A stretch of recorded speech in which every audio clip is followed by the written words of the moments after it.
amati mbégteeg bànneex di ànd ak yéen ñu tawlu ci 5M TV Sénégal jërë ngeen jëf. mbokk internet yu 5M TV Sénégal dal leen jàmm ci seen chaîne bi de mbiru nag Cheikh Bara Ndiaye ak Thérèse Faye mu mel ni mbir mi sax nag moom leneen juddu na ci bu ñu sukkandikoo ci xibaar yi nga xam ne suñu naataango yi di waa Seneweb fësal nañu ko. division des investigations criminelles dik nag daal di nay tënk l'enquête ba nga xam ni ubbi woon nañu ko daal di koy jébbal kon parquet bu Ndakaaru moom Cheikh Bara Ndiaye chroniqueur ba nekk ca Walf TV jamono ji nag ay mbiram kon ñu ni dénk nañu ko procureur de la République Abdou Karim Diop. ci fàttali Cheikh Bara Ndiaye dafa rek tuumaloon Thérèse Faye moom mi fi nekkoon jëwriñ bi ñu dénkoon wàllu développement communautaire solidarité nationale ak équité sociale ak territoriale ñi dafa rek luubal alalu askan wi loolee tax na kon Thérèse Faye ni du ko ci bàyyi benn yoon ba porté woon ko plainte procureur sax moom la ñu dénkoon rek mbir mi daf ko jëloon daal di koy dénk commissaire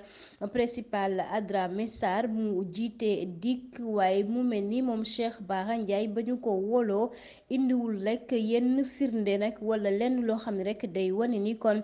tuuma yooyee mu teg nag dëgg la. Gabriel Kane moo jiite jigéen ñi nga xam ni dañu leen sàkku ba pare xotti seen worma daal dinay àddu jëm nag ci wàllu mandat d'arrêt bi nga xam ni rek ñoo koy wax nag jëm ci moom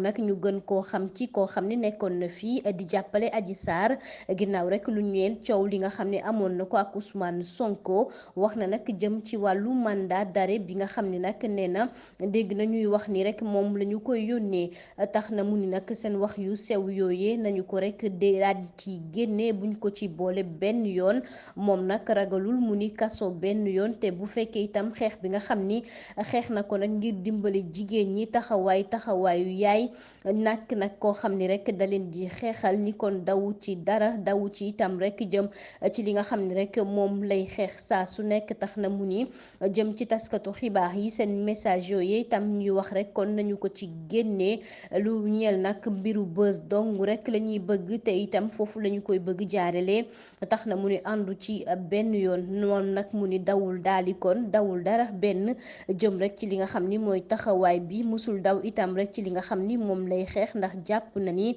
moom jàmbaar la te li mu taxaw xam na ko bu baax a baax te dëgër na itam fi nga xam ni rek foofu lay sukkandiku.